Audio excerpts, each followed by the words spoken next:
రాముడి నినాదం చేస్తే ఆకాశం భూమి దద్దరిల్లాలి. కానీ మనం జై శ్రీరామ్ అంటే పక్కన చూసి నవ్వుతారా? ఆ టైంలో మనం మాట్లాడుకుని ముచ్చట్లు అయిపోతాయా?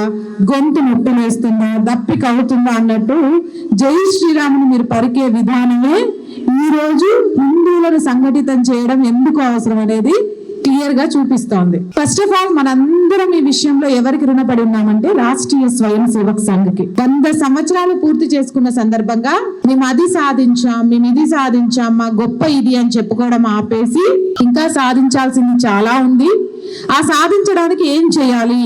మేము మాత్రమే చేస్తే సరిపోతుందా? కాదు, ఈ దేశంలో ఉన్న ప్రజలంతా కూడా చేయాలి. హైందవులంతా ఏకమవ్వాలి.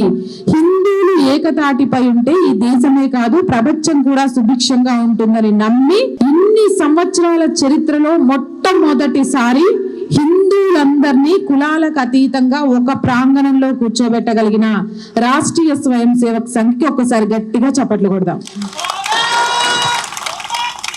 జై